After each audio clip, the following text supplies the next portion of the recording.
unbelievable. It's really crazy. You can't go out your front door. What a plum in there. Robert Mathis has lived in Tremaine his entire life. This happened about 2 weeks ago, 3 weeks ago. And he's upset there's high water in his neighborhood. Where the money going for the water, for the drainage, the sewer, what they're doing uptown? They got a pumping station on Broad Street. Why this not pumping? Huh? Where our councilman at? What's going on? Where that mayor? I mean, 2 hours of rain caused this problem is ridiculous. I mean, the city got to get it together. I mean, it wasn't a hurricane, it wasn't Katrina, it wasn't a major storm. It was 2 hours of rain. And, you know, this what we left with. Water this high in these streets. So I'm just stuck here. I'm stuck. I can't go nowhere.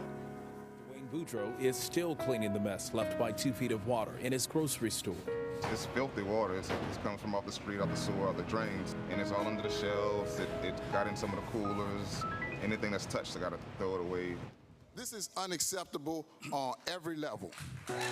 Frustrated residents like Naaman Stewart demanded answers. If we flood like this in a typical New Orleans summer rainstorm, what's going to happen in a hurricane?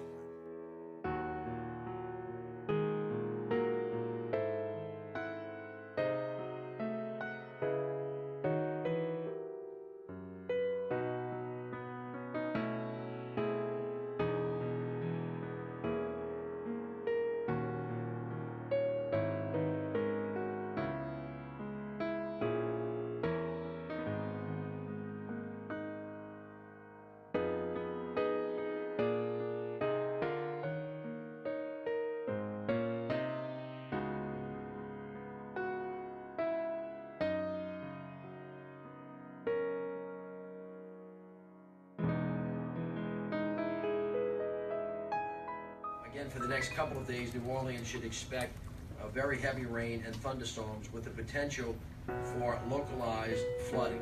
As a matter of fact, we are now under a flash flood watch throughout Thursday, and I want to remind everybody of the continual warnings of the National Weather Service about intense rain that can in fact be doubled because of rain bands. They also began today to talk about potential tornadic activity.